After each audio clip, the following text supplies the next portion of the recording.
Oh, I think we're working. Am I peaking too much? Let me guys know if I'm too loud or whatever, and we'll adjust things here. Our setup's a little different. I've been having issues with the mics, literally like this entire day. It was really hard recording a video. I had a couple business meetings earlier today. Yeah, the mics have been causing some problems. So hopefully everything's good. I do look like I'm loud on my end over here, but maybe it's not so loud on your guys' end. You're loud on my end too. But maybe everything's fine. Eric, why don't you talk? I don't know. Yeah, I don't know. I should be okay. Everyone says we're good, apparently. So, how's it going, everyone? Welcome to the Nintendo Prime Podcast, episode 24. I am your host, as always, Mr. Nathaniel Robo Jansen. To my left and your guys' right, the one, the only, Mr. Eric Moore. Hello, everybody.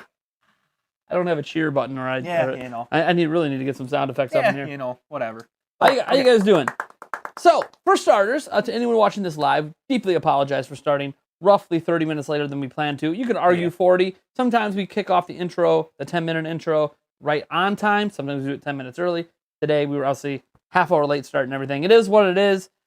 Things happen. For anyone concerned about my children, I did see a few comments about that because Yulia told you they're sick. They're fine. They're good. Technical difficulties, other things behind the scenes. We're all here. We're ready to rock. Let's get this done. And yes, I know someone's going to mention if you're OCD, things are slightly off center. I know.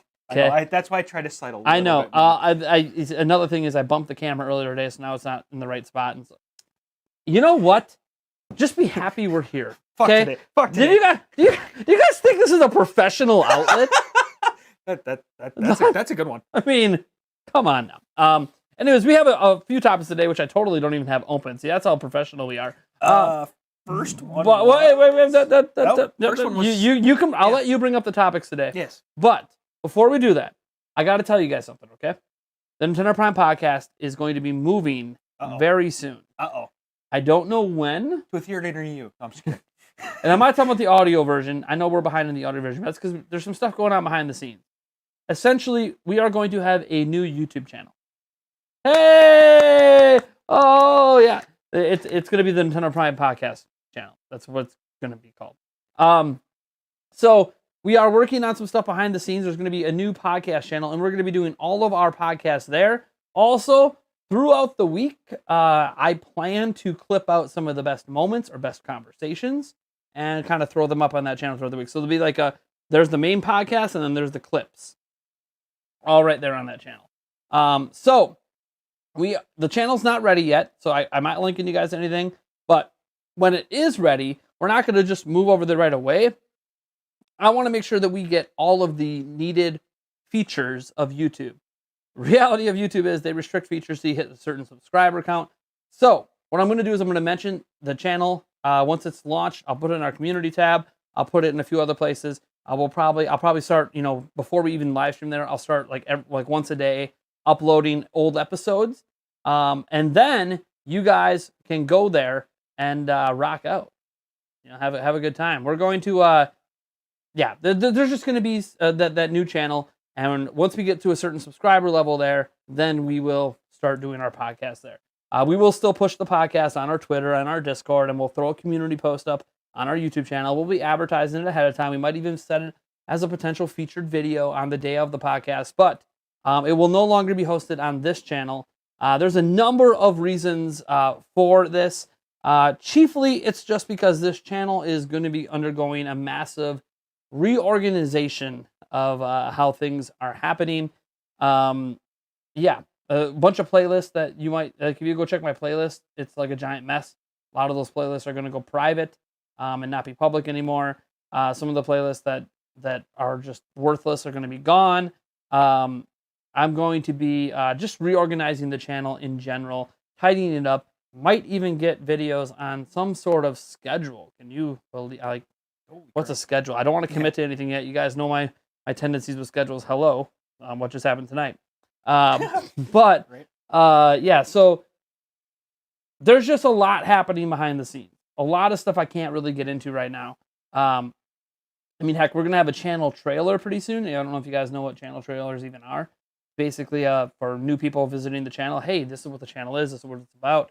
And that's pretty much never going to change. So, if you're someone who's not subscribed to the channel and you come to it, the channel trailer will be the featured thing. And then if you are subscribed, the featured video will be whatever I feature, which will probably be like an upcoming live stream, like our Prime Giving stream we have going on the 28th. Do you guys know about that? Eric, do you know about that? I found out today. Yeah, he's going to be there. Eric, yeah. There's a 90% certainty that'll probably be there. I hope so. It's a Sunday night. Yeah. No, I know. Technically, you got to work the next day, but I mean. No. Oh. It's more likely depending on if because I am, throwing lead at brown furry animals that day. So depends on if I get one, Okay. So he might not be here. Anyways, on the 28th, we are putting on an event called Prime Giving. We'll be giving away a Switch OLED bundle along with $100 to a charity of choice by the winner who wins that bundle. But I am actually partnering with a bunch of companies, and we're going to have a number of giveaways happening throughout that stream to try to give back to the community as much as we can. And obviously, we'll draw attention to whatever charity gets chosen in case people want to donate to that charity or whatever. So, yeah, it's going to be a lot of fun. I hope to see all you guys there. The stream's already set up. You will see it featured on the channel probably tomorrow. It'll be at the featured video at the top. So, yeah, look forward to that. As I said, just a lot of things happening behind the scenes, a lot of reorganization, a lot of changes, a lot of trying to get the channel a bit more consistent, and obviously a lot more YouTube friendly, as they say, because there's some things I'm not quite doing to YouTube's requested way of doing things. So we're going to be reorganizing things a bit. But let's get into the topic. What's our first topic, Eric? Twitch on Switch. It sounded like you said Jimmy John Switch. Hop on pop. Hop on pop. So Twitch on Switch. So yeah, the funny thing is the Twitch on Switch story broke right as I was done editing my video. And so I thought, well, my video's not out yet. Let me go toss the story in. No, the video was already like 27 minutes long. So I didn't need a 30-minute long video. So here's the thing. Out of nowhere, with no prior, announcement, there's a Twitch app available on Switch right now. Now, it's weird, not because, oh my gosh, you can go watch it now and it's just another way to watch Nintendo Directs and all that. It's weird because the Twitch app is on Xbox and PlayStation too, right? The difference is you can stream to it from your system. You can't do that on Switch. So, on one hand, it's cool that you can watch Twitch streamers and interact with them and all that. On another hand, you can't stream to Twitch on Switch. So, leaves a lot of people wondering what's the point. But it is big news. It is nice to see Nintendo add an app. I think adding Netflix would have been a much bigger deal, but apparently we can't get that. We can only get Hulu, which is US only anyways. And then we get, some weird, we don't even get like the main anime streaming like apps. We get the secondary ones. And we don't get, again, we don't even get Tubi, which is free. We don't get a lot of things. We have YouTube, which is cool. And I know there's some of you guys that didn't even watch my channel on there, but I don't know. I'm a little torn on I don't know. What's the point of Twitch on Switch? But by the way, I'm not someone who really watches Twitch anyways, just to be clear. Yeah. But I'm with you on that one. But, well, what are your thoughts? Twitch on Switch? Know. It's cool. I mean, sure. If you want to watch, if you are a Twitch lover and follow a whole bunch of people and want to watch Twitch or Twitch on Switch, wherever you go. I mean, I know you could probably do it on your phone more than likely. But it's if you're out playing games and then all of a sudden want to just stop and watch a Twitch stream, go for it. It's cool. I mean, it's great to have. I'm not going to knock it for having it, but again, the features not having. Charles in the chat, he brought up a point that not sure the app's developed by Nintendo. It's absolutely not developed by Nintendo. Nintendo doesn't own Twitch. It has nothing to do with Twitch. But here's what you need to know about Twitch coming to Nintendo Switch. They have to approve of everything.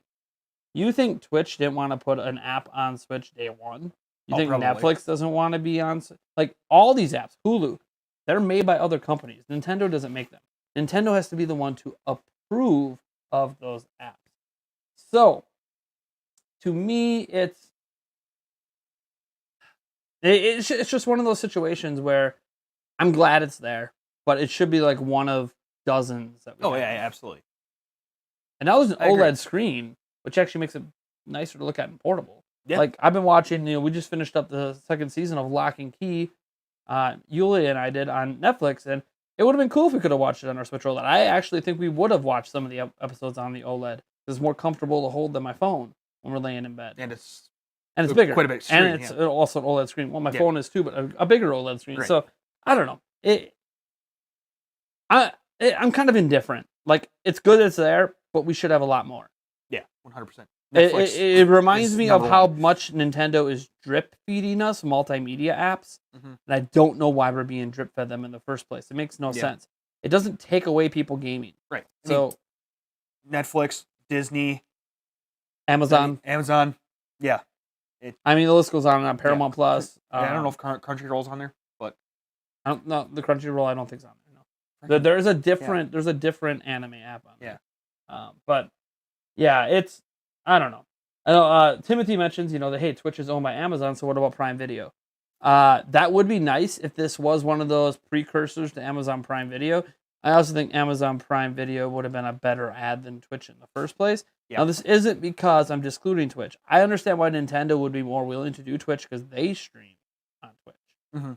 So it's another way, like, if you're trying to watch a Nintendo Direct or Nintendo Smash event or something, and they're streaming it on Twitch, well, it makes sense to have the Twitch app. So there is something there where Nintendo might do that. Also, pay attention because there's a Mario movie coming out next year. Now, it's coming to theaters, but once it's done in theaters, do you think Nintendo is not going to partner with somebody to have it available somewhere digitally? Yeah.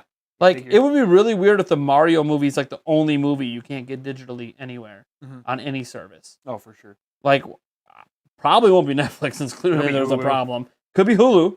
Because they already have it on there. Could be Hulu. So, I don't know. And the thing is, the weird thing with the Netflix stuff is Pokemon stuff is on Netflix. Now, that is the Pokemon company, separate from Nintendo. True. But it's like, if that's there, that makes sense to put Nintendo stuff there. But then why don't we have Netflix on Switch? Now, maybe Mario movie will be what gets us Netflix on Switch in 2020. Wait, hold on. Never mind. Give me 2 seconds. I can almost guarantee I can tell you where it's at. Where the Mario movie's going to go? Why? The Mario movie comes out in theaters next year. I know, but where it'll end up. Okay. All right. So, yeah. Brian C. says that he thinks Crunchyroll is owned by Sony. I'm not sure on that, but Crunchyroll's on Xbox, so I don't think that Sony really cares about that kind of stuff. They kind of separate out their divisions. Like, Nintendo might be using Sony cameras on their stuff. More than likely come out on Netflix. Illumination is on Netflix. Sure, but Nintendo controls where everything goes. It's their movie. You think Nintendo doesn't get to say where it goes? I get it, but at the same point in time, if Illumination already has a partnership with Netflix, I can see it just being... Well, my problem with Netflix, I love Netflix. My problem is Netflix said, ask Nintendo why we're not there. And then Nintendo said, ask Netflix why we're not there. Which suggests there's something between Netflix and Nintendo that isn't getting along. Or maybe this is an olive branch. All right. An olive... Well, how is that an olive branch? Just Nintendo's property. Why would they want to be like, here, we want to put it on Netflix. Now give us the rates we want. Yeah. I'm not going to care with this one singular movie. I don't know. Netflix don't care. Netflix is, by this point, in like 3 years, is going to be bigger than Nintendo in terms of just how much money they have in the bank.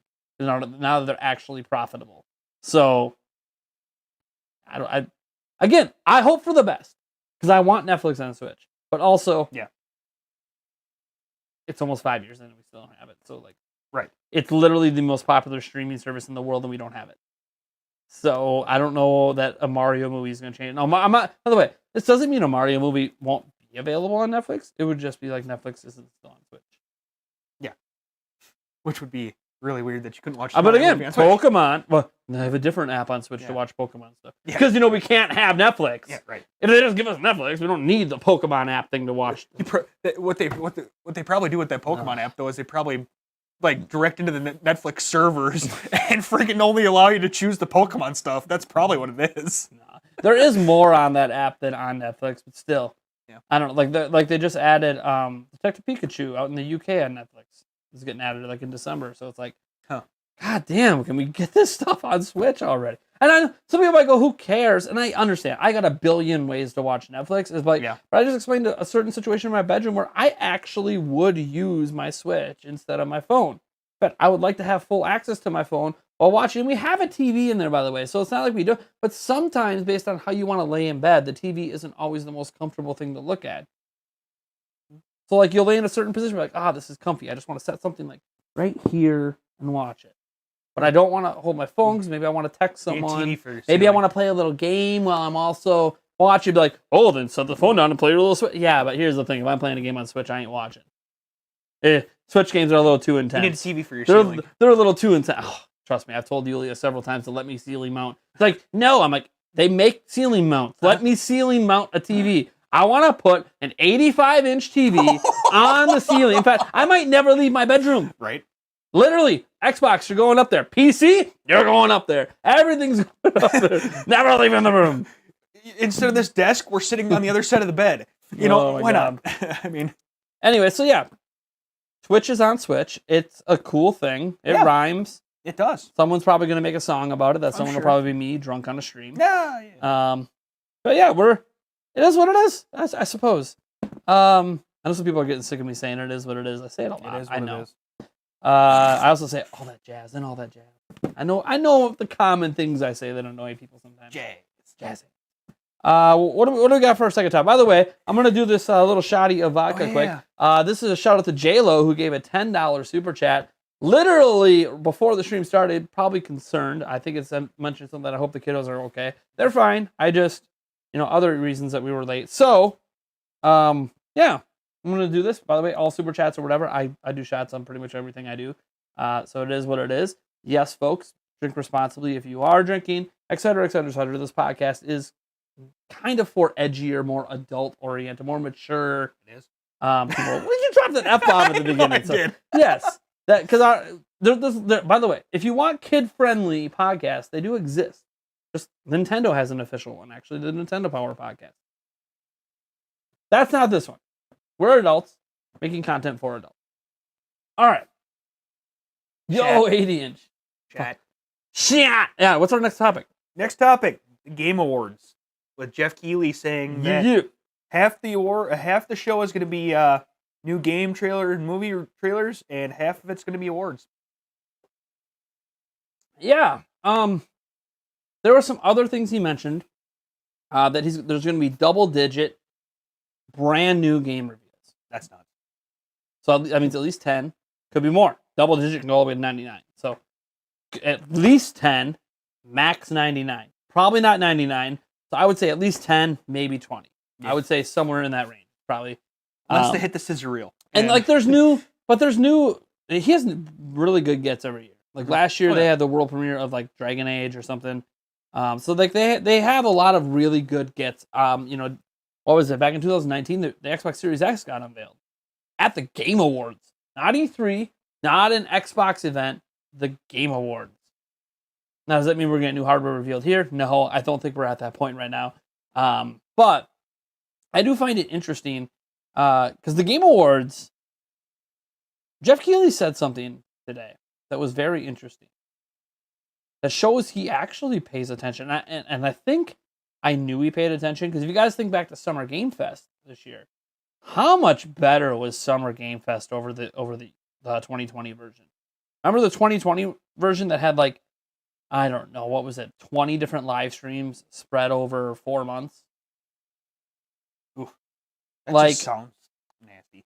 Well, I mean, it's cool to have like an all summer event, but like not every stream was worth watching. You never really knew which one was going to be worth it, and like so. Still sounds better than E3. Yeah. So this year he condensed it all into a night, and then he had a few day follow up where Devolver Digital. We watched that. That was from Summer Game Fest. Yeah. That was Summer Game Fest. That's right. Yeah. So like, they had a really tight show. We missed Friday's Summer Game Fest because we were doing E3. So the thing is, Summer Game Fest got a hell of a lot better year over year. He listened to fan feedback and said, "Okay, I got you. We're gonna do it different." And they were significantly better than E3. Now, they need to get Nintendo and Microsoft on board. They do that, then we don't need E3 press conferences anymore. That being said, it was really, really good. And I will say this, next year, even if there is in person, we will still be covering Summer Game Fest like we would E3. So even if we're already in LA, we'll figure out some neat setup. I think what will probably end up happening is at that point, we'll buy a portable green screen. we'll just pop it up behind us so we can still do we can actually kind of pretend we're still here, to be completely honest, if we set it up correctly. Take a picture of that and slap it in behind us. So, I mean, technically, I could even make it look a little cooler. I don't know how well. Well, we'll bring that light actually packs down really tiny, so that'll fit in the suitcase. But so yeah, we'll get an extra carry-on, so we'll make it happen. So we'll still cover it and still do everything we normally do. We'll see about the microphone setup. That's the one that might be a little different. We might not do the lab mics. Maybe we will. It's not like it's that hard to bring this thing, so we'll figure it out. You guys don't have to worry about that. That's our problem. This thing does have enough RAM. Unlike prior times, they're like, you need to go buy some RAM. No, we're good. This has enough RAM. I forgot about that. Yeah, we've had multiple times at E3 with different laptops that we had to go buy RAM because there was not enough RAM to live stream. Yeah. It's crazy. You're like, dude, there's 8 gigs of RAM. It's not enough. But that tech store out there is pretty freaking awesome. Well, they probably don't exist anymore now. Pretty sure they closed down. I don't know. Pretty sure they closed down. No, I'm 99% sure that was one of the big stories that happened in 2020 is they closed. Well, shit. Yeah, a lot of things didn't survive the pandemic. I think we're talking about Fry's Electronics or something like that. Yeah, something like that. Yeah, they don't exist anymore. They also bitch. It might not have been Fry's. Some other, I don't know. Anyways, it was a really neat concept. So, yeah, we, I think what the cool thing Jeff Keighley's talked about today is, 50% of the show is going to be game trailers and stuff. He did mention, by the way, game-related, like movie and show trailers. Not shocking. Chance we see the Mario trailer. That'd be awesome. Miyamoto has already been on record twice now telling us the Mario movie is basically done. They're just going to be sitting on it for a year. It's done. Which also means what they're really doing is they're giving themselves a buffer so they can start working on the next movie. Yeah. So the Mario movie can be next year, next movie can be 2023, etc. And now all of a sudden, if this next movie is done by the end of this upcoming year, suddenly you get a new Nintendo movie every year with a year delay between when it's finished and when it comes out. Yeah. It's actually a really smart strategy, and I think Nintendo is really buying into it. So the Nintendo Cinematic Universe is going to be a thing. The NCU. But there's a Last of Us movie. We'll probably get another trailer for that. There's a new season of The Witcher coming out on Netflix. I presume we might possibly see that. I know it's not necessarily directly related to the games. It's more based on the books. Games are also based on the books. And over the, Henry Cavill just came out and mentioned that he's been replaying all the Witcher games on the hardest difficulty over the past summer. So, clearly still closely tying everything to the games. So, I think we could potentially see that. There's some other series, Castlevania, and some other ones out there as well. So, we're going to see some of those trailers as well. Some people may or may not be excited for those. I have no idea. I think it's going to depend on what you're a fan of. Dude, I'm going to freaking lose my shit if they show the Mario. Are you going to lose your shit? Oh, yeah. Dude, I'm excited. I love Illumination, so. We'll see what happens. We'll see if we see our first trailer of it. So there's that. But one thing he said that I thought was really fascinating, and again, shows that he's listening, is he said, I've heard gamers, they're not really that interested in music performances or celebrities. I mean, I'm okay if you have one here's the thing. Intermission. The music performances, and someone mentioned, it's always music all the time. One, there was a couple of the shows where he had some non-video game related bands. They were good gets, but it was also not really that game related. But for the most part, most of the music that's there is video game related. The problem that happens with doing this video game related music is they end up being 10, 15-minute segments. Yeah, that's true. Which is fine if you're a fan of that series. And if you're not, you don't know the song, it just feels like you're twiddling your thumbs waiting for whatever's next. See, a lot of the gameplay reveal trailers, it can be oh yeah, I'm not interested in Halo Infinite. I'm not interested in Dragon Age. But they're only short. They're short. They're 30 seconds, a minute, maybe 2 at the most, and you move on to the next thing. Or, I'm not interested in the winner of this award category, but hey, we just got through it after a few minutes, and now we're into the next category. Or even if I wasn't interested in this category, maybe someone comes on, like the guy behind It Takes Two, and comes on there and says, off the Oscars. I mean, who the hell knows what's going to happen with that? So sometimes those speeches are good. So he said basically that he recognizes the feedback that people aren't into that and they're not into celebrities, because he's got celebrities come on that, one, don't play video games, so Yeah, who cares? Two, just having like he was more focused on trying to get video games, I think, taken seriously by Hollywood. Yeah. Instead of focusing on getting his show taken seriously by gamers. What would actually be really cool is if the celebrities he got were the voice actors in a lot of these games, the big games, and things like that. That would be cool. But then here's the thing: people don't consider them celebrity. But I mean, well, who cares if they aren't considered celebrity? I mean, but that's the point. But that was his point. Yeah. He heard that gamers don't give a shit. Yeah, we don't care if Will Smith is there. We don't care if Aaron Rodgers shows up. Like nobody cares. Right. Okay. Doesn't like we don't care about that stuff. We play games. Oh yeah, we got to get Ronaldo on the first soccer. No, you don't. No. If FIFA's there, okay, great. You let them have like a 1-minute trailer and move the hell on because most people aren't going to care. Sorry, it's just the reality. You gave the FIFA fans what they wanted. Now move on. Like it's a situation where I think he was just so focused on trying to get video games taken seriously by a medium that clearly doesn't care. Video games are literally the most profitable and biggest entertainment business in the world. I don't know if you guys are aware of this. All movies, shows, music, it's video games at the top of the heap. The most amount of revenue, most amount of money spent is on video games. Think about that. It's the biggest entertainment medium in the world, and still the CNNs of the world, MSNBCs of the world, Hollywood, all of it tries to keep painting video games as a villain. Despite the countless scientific research proving otherwise, proving that, like people with anger issues, sometimes video games help them by giving them an outlet that's healthier to put their anger into. Oh yeah, you might hear them say cuss words and all this nasty crap, while playing a Call of Duty match, but do you hear them saying it when they're talking around their parents or fellow students? It's an outlet.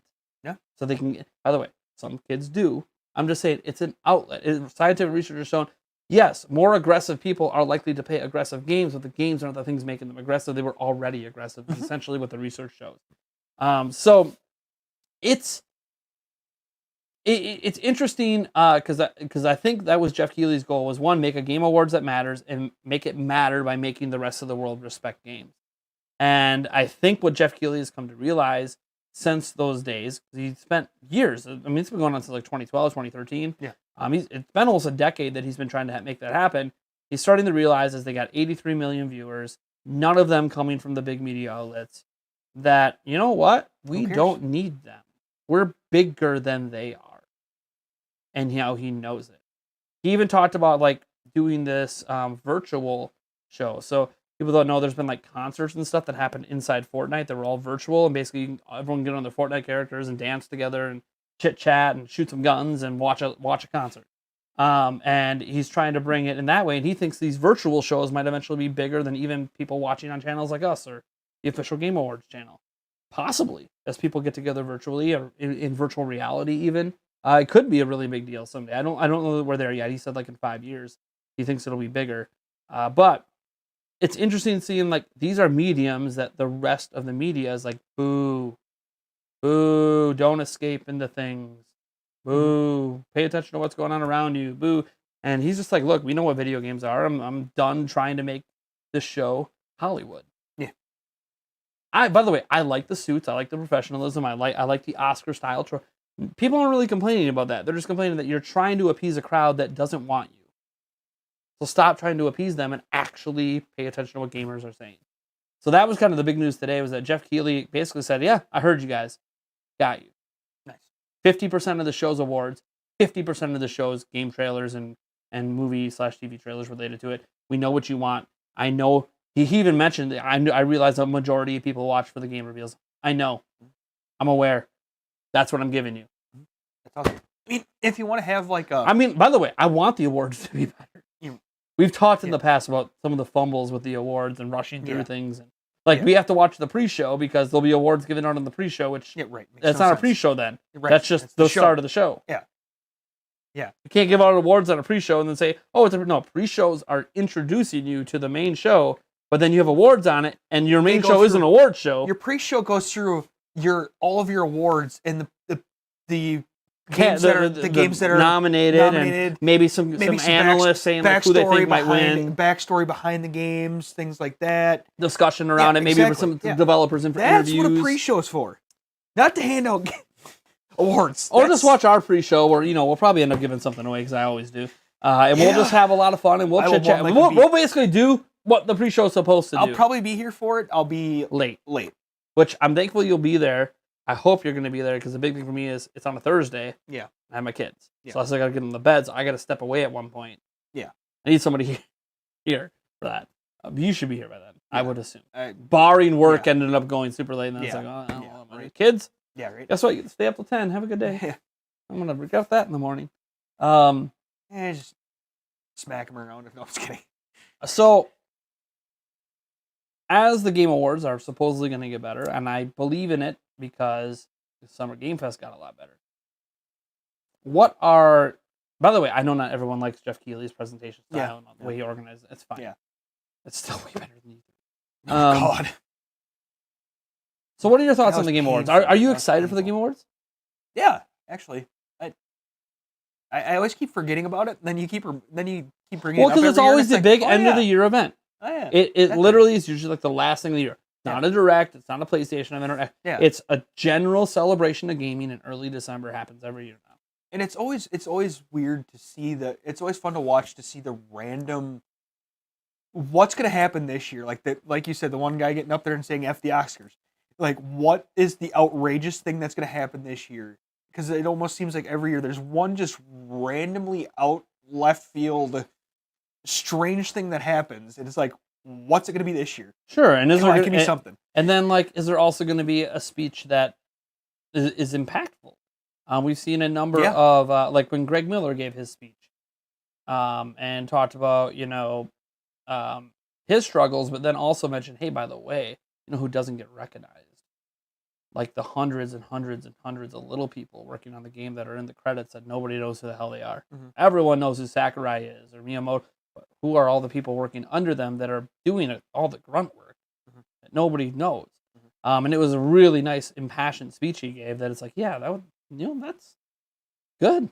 What was the game that was like about depression or what? I don't know. That was that year, because that was I remember the director of that one. When they won. Yeah. That was just a massively beautiful speech. I feel bad for not remembering who it was and what game it was, but I remember the speech just being absolutely phenomenal and just going in depth about the different depression and seeking help, things like that, and it was just a phenomenal speech too. So it's and places like the Game Awards are the only time that all three major console manufacturers had their leaders on stage at the same time.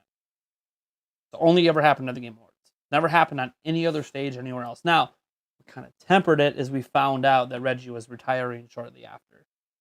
So it was kind of like, that's why it was so important to him because he's really close with Reggie. So he knew he can get Reggie to do it. He was not sure if he could have got Doug Bowser, who was going to follow up to do it. I think it would have been the only thing I would have said is, if you couldn't get Reggie because he was going to retire, and you couldn't get Doug Bowser to do it because nobody knows who he is, so it might not matter. You could have tried to reach out to Nintendo and say, "Hey, can we get Shigeru Miyamoto? Yeah, to come out on stage." He's literally, just call him Shigeru Nintendo Miyamoto. Mr. Nintendo. I mean, Shigeru Nintendo Miyamoto. It's just he is Mr. Nintendo.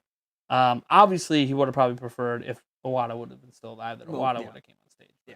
And that's another thing too. Like when Iwata passed away, there was a really nice segment on the Game Awards, dedicated to Iwata, when Reggie gave a speech, and these things only happen at the Game Awards. It's very clear that Jeff Keighley cares about the industry and about gamers, and that's why I'm so glad to see him admit, hey, I realize people don't really like these things, even though I understand that Jeff Keighley likes those things.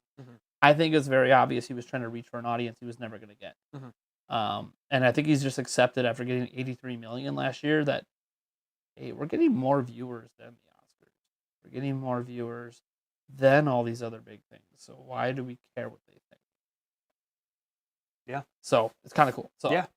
What are you looking forward to the most there? Is it the awards? Because I don't even know if we know all the nominations yet. I have to double check. I don't think we know them yet. I thought we went through them. I thought we might have went. No, that was not. That was the Deku Golden Stick. Oh yeah, you're right. Yeah. Right. I don't think we have the announcement of the nominees yet. I think that comes later this month. Okay. I could be wrong, by the way. I gotta check the website, but I'm pretty sure they're not, because we don't even technically have the official time of when it starts. Like my whole plan for the show right now is built around what time they've been doing it in the past. Mhm. But so yeah, because we'll have an episode where we actually go over all of that. And Yeah. we usually do a betting special. We'll see if we do one this year. We come up with something. No hot chip challenge. Yeah. Well, Hey, if it man. wasn't stale, but even Yeah, then, even then, no. it If would I have actually aged, had or who eaten knows. something, I would have been fine. You did. You ate a chip. Yeah. Something besides that chip. That was Iron stomach should be able to handle that was it. on a freaking massively empty stomach. Mm-hmm. Hey, I held it down for a good. I mean, 45 yeah, minutes. according to the chart, you didn't make it to the end, but you made it pretty far in before you had to go get rid of it. Yeah. But yeah, it was also stale because they literally can't make them. Like, right, I think the factory was shut down. So, like, the one that I bought online was made like a year prior. So it was stale. Whatever. Stale chips are stale chips. But it's a stale chip that's also really spicy. Anyways, so we'll have to brainstorm, like, you know, a reward and a punishment for if we do a betting special. Because people are always going to bring up, like, the last betting special we did, we never finished. Like, we never announced a winner or a loser. Oh, yeah. We just kind of ignored it. I probably lost. No, I don't know. People kept mentioning it, and I was like, guys, I think we're just gonna toss it away. Too much was going on. Because it's a lot to organize. It is. But if I'm more prepared this time, we'll see. We'll see what we do. Basically, once the nominees come out, and I look at them and be like, you know what, I think this might be a good one. So let's organize this together. Let's get our official notebooks, and you know, this isn't E3, so we're not dragging it across the country. You know, we're right in house, so it's not that hard to keep track of it. Yeah. So yeah, heck, maybe I can even set up something cool where there's a live tally. Of points. That would be kind of cool. That would be cool. And I'm thinking that because I got this monitor right here and wireless keyboard and mouse that I can do cool things with. Oh, yeah. So I'm just saying that we might be able to do something that we've never done before. On this, it would be really cool if I could actually set it up to just be like, oh, Eric point, Nate point. I might be able to even set it up on there and make it really easy. Might. So, anyways, custom code. Yeah. So, yeah. Like, give me one thing you want to see at the Game Awards. It'll be interesting to see if Metroid Dread does get put up for Game of the Year. That would be really. I think it's gotta. It's like literally one of the top 2 rated games of the whole year. It still doesn't necessarily mean anything. Well, when all the nominees are by the media that gave it that rating. I've seen dumber shit happen. I suppose. It would be cool not to see it now. I would be curious to see it wins. Yeah. A 2D side-scrolling Metro game win Game of the Year? That would be insane. Yeah. But again, I don't know which holiday titles are included because I don't know, because they always have a cutoff date. Someday in November is a cutoff date for nominees. Mm-hmm. So I'm not sure what that day is. It'd be awesome to see if we do see any update on any of the major Nintendo games that are coming out. You know, if we do get a release date for Breath of the Wild 2. Exactly. Yep. Or Splatoon 3. Yep. Although I feel like Nintendo seems to know this event well. So Breath of the Wild 2 would be a good one there. Yeah. Maybe Mario, like a new 3D Mario unveiling. That would be cool. Alongside the Bayonetta 3 they just did. So what about Metroid Prime 4? Another thing, by the way, is there's this rumor floating out there from Emily Rogers that Nintendo has officially wrapped up development, Retro Studios has, on a remake of sorts of the original Metroid Prime. They wrapped it up this summer. And that would be a killer Game Awards reveal. Metroid Dread gets nominated for Game of the Year, and by the way, here's a full-on remake of Metroid Prime. Have a good day. I mean, and I also like your thought of 3D Mario to go right along with the trailer for Mario.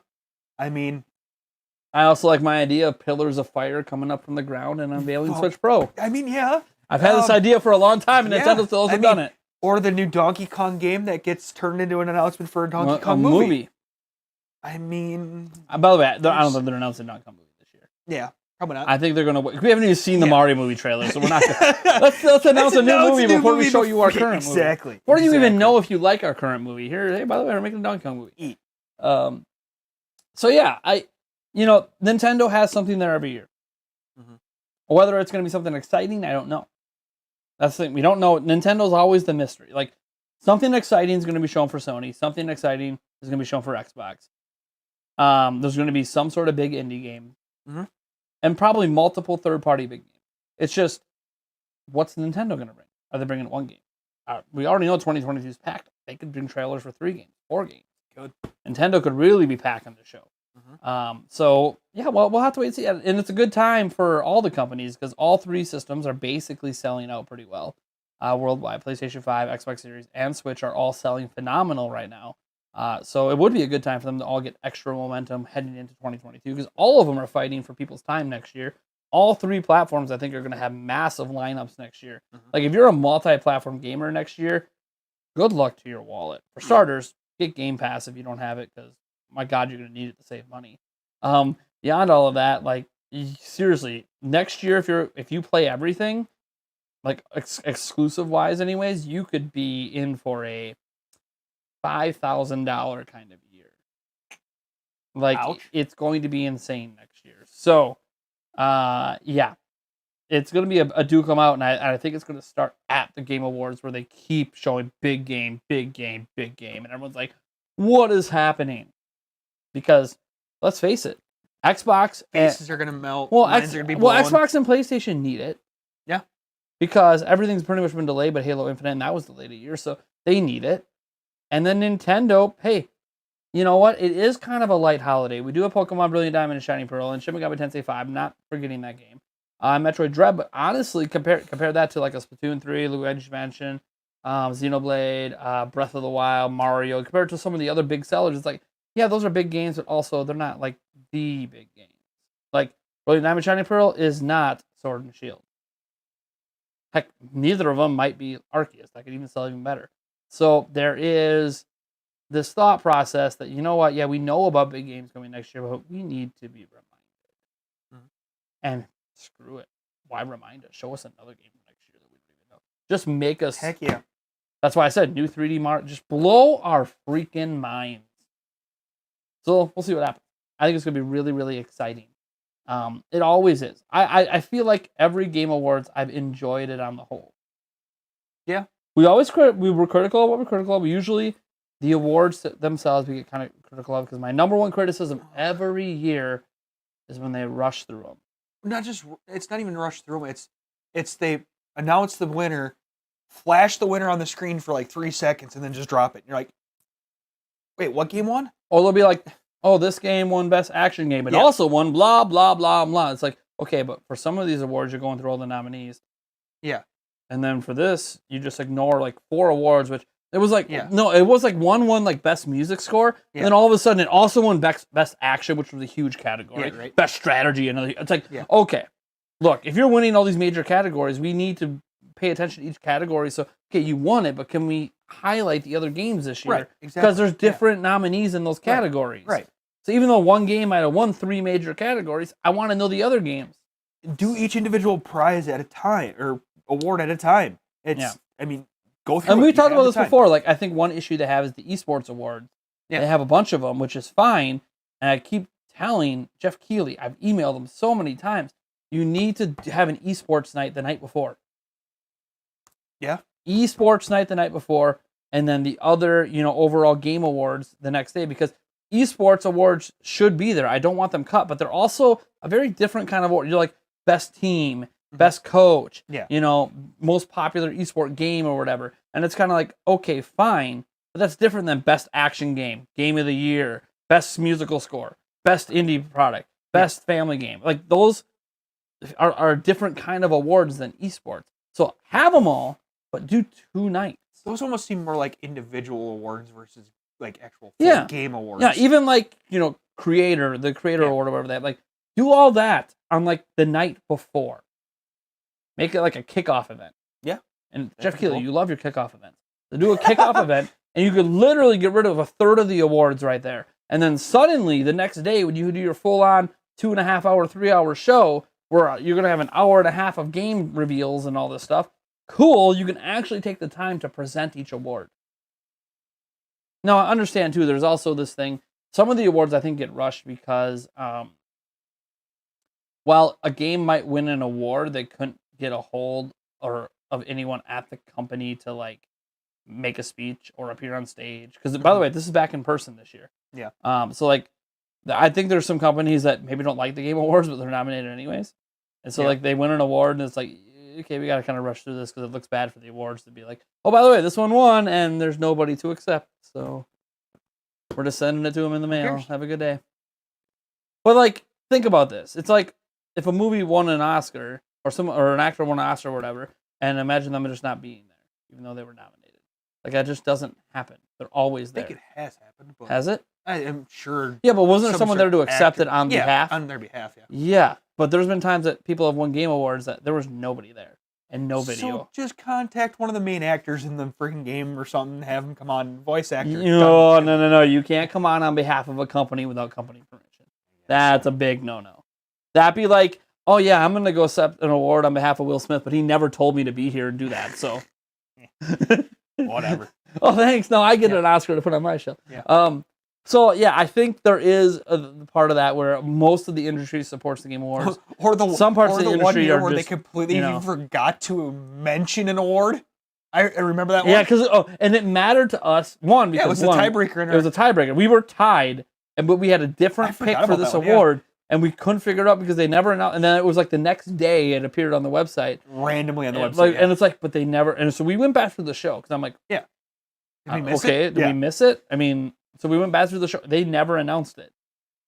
So it's like they realized I was like, oops, well, we better throw it on the website. It's like, yeah. So maybe they could do something like that if they. So that's been my one consistent criticism of the awards is that they can be done. There's amazing moments, but it's like, there should be amazing moments for every award.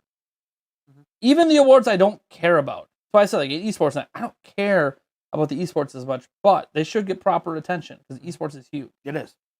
And I feel like because it's not the main part of the show, they kind of rush through it. And so it's just, I really want to see the awards themselves done better. Because I'm one of the few people maybe out there that watches the Game Awards and actually cares about the awards themselves. Mm-hmm. And I know there's a lot of other, there's the Game Developer Conference Awards. A lot of people inside the industry really care about that a lot because it's voted on by developers.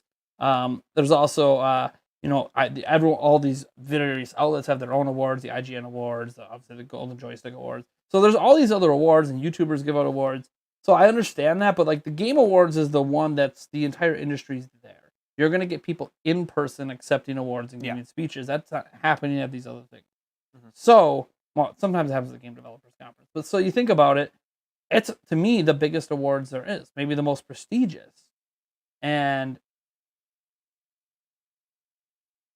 we're not at a point yet where the entire industry is necessarily backing it 100%. And I think there's one way to solve it, and it's not fair.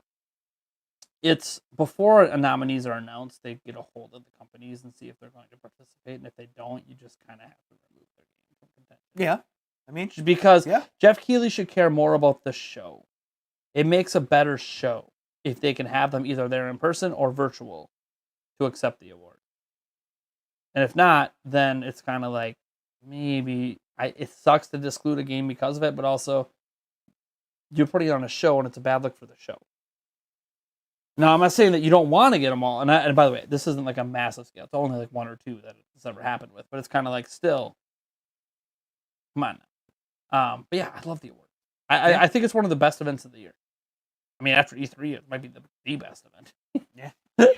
I mean, here's the thing. Summer Game Fest was fine. But I'm like, but the Game Awards, I don't know. This literally might be our E3, guys. This is what we probably wanted E3 to be. Like, E3, remember? They said they were going to do E3 awards. Do you even remember who won any of the E3 awards? No. That's how irrelevant those awards were. It's like, yeah, you're giving out awards. Let me guess, Verizon 5G won them all? How many of these companies bought these awards? Oh, Lord. Like that was painful. Verizon 5G? Yeah. Never forget. Don't worry. Don't forget. Hey, well, there's a Borderlands movie. You know there was a Borderlands movie? There's a Borderlands movie. You can't see any of it, but here's the Borderlands movie. Here's the creator of Borderlands just walking around acting like he's king crap over the thing as all the actors are acting all weird. Like, what the fuck are you doing? As he's making like a vlog. This is the guy who runs the IP making a vlog on set without permission from any of these actors to be on camera, having to blur out and hide costumes and hide. It's like, what are we doing? Yeah. Show us a trailer or shut the hell up and get out. It's like, stop. Don't worry, Verizon 5G will fix it. And it went on for like 40 minutes. We're not going to tell you how it revolutionized. I swear it was like 40 minutes. It just didn't stop. Like, okay, like Randy Pritchard. It's time to move on, buddy. We're good. Show us a game. Show us a trailer for the movie, or get off the pot. It's like, shit, or get off the pot. Come on now. Absolutely. Yeah, yeah. I want to read that super chat off, buddy. Verum Verbi says a little less conversation, a little more dancing, please. Just kidding, keep talking. Can't wait for the coverage of the Game Awards. Yeah. Oh, yeah, music. Woo, woo! Why isn't that button always works? I think we were coming through the thing twice too. Nice. I got to change the setup a little bit. I got a lot of let's just say there's a lot of changes coming to the channel behind the scenes, and then you guys will actually notice some forward-facing ones as well. Thank you so much for the $5. What was our next topic? Because we can talk about the Game Awards all day. Yeah, I know. Game Awards is a good that would be that the Stream Deck is delayed. Steam Deck. That too. This is a Stream Deck. Yes, I know. I was looking at it. Steam Deck's been delayed. Steam Deck. First shipments will now be going out February of 2022. It was already on back order until September. So if I did the math correct, the 3-month delay should equal out to you can't actually readily buy one again until 2023. Whoops.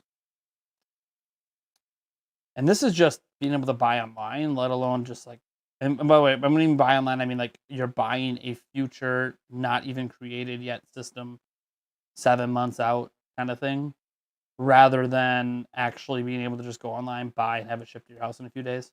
Like we might be 2 years away from that. Did I have a quote in there about it? I feel like I had a quote about it. You did. Want to read off the quote? That's from the official press release about it.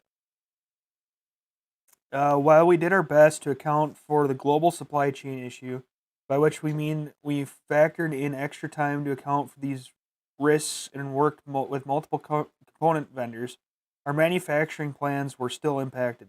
Material shortages and delays meant that components weren't making it to our manufacturing facilities on time. Missing parts along with logistical challenges means delayed Steam Decks, so we need to push out shipping by 2 months to February. We'll continue working to improve reservation dates based on new timeline, and we'll keep folks updated as we go. So they're basically saying, hey, the pandemic sucks. Everyone's having part shortages. We have to delay. Now, the thing is, what I find interesting about that we have to delay, these are launch units. Valve. I mean, look at me for a second. Just Valve. Stop right there. Yeah, I mean, done. Valve. Valve. Done. Look at me for a second. You were supposed to launch a month from now. These are launch units you're delaying. These should have been made 3 months ago. These units that come out day one were supposed to already be made. Now you want to say the second shipment, third shipment's delayed. That could be understandable, but your launch unit should have been made over the summer. The fact that you weren't already making them over the summer lets you know how disorganized you actually are about your products. And Valve, I hate to say this, you have failed every hardware launch you've ever attempted. Everything you've ever done with hardware, something's gone wrong. By the way, isn't me saying Steam Deck's going to be a bad system. I would like to have one.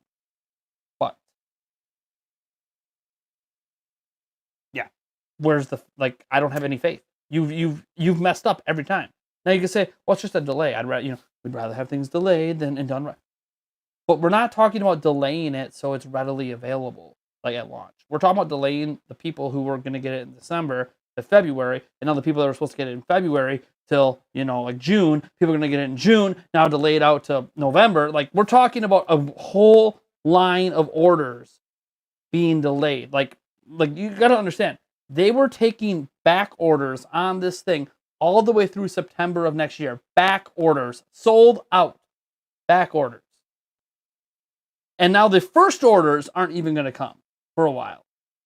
So I know a 2-month delay doesn't seem like that big a deal, but also you are not Nintendo or Sony or Microsoft.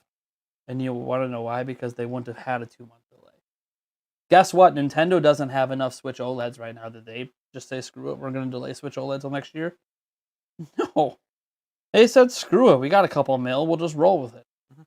Now you can say, well, it's different because they have another system out and it's the same internals, and I can understand that argument. But also, hey, look, there wasn't enough PlayStation 5s at launch, was there? Or Series X's, that's very clear. Even really now. Yeah, I mean, bottom line is, still can't get their hands on them readily and easily. Should they have just delayed? Despite the fact that they've probably sold 20 million? The reality is, companies that have their shit together don't have to delay the release of hardware like this. Valve, by the way, is one of the largest video game companies in the world that barely releases games. Yeah.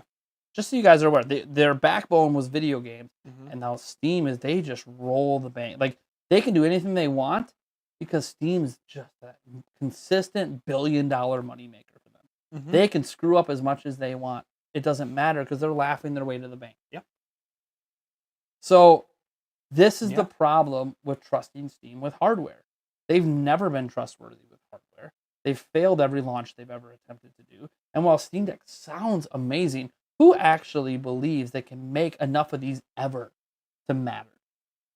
By the time, I've talked about this before, by the time they actually can make enough of these to matter, we might be all the way in 2024. And at that point, the next Switch is out that might blow it out of the water. Yeah. Like, the Steam Deck's specs sounded impressive for 2021.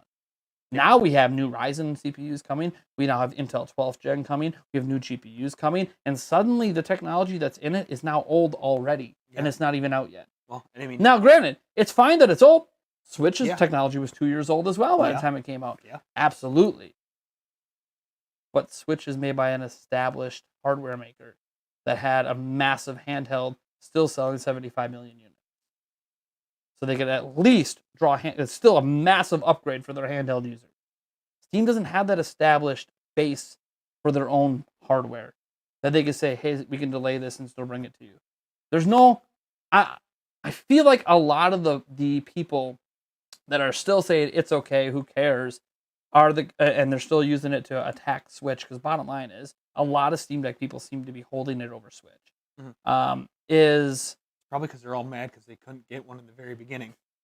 Switch. No. I think it's because obviously they're upset Nintendo hasn't upgraded yet. Yeah. And LOL Nintendo, Kitty Games, whatever the hell logic they want to use, despite Nintendo's own graph showing that like 80% of the people that play Switch are well over the age of 18. Like, it's not even close.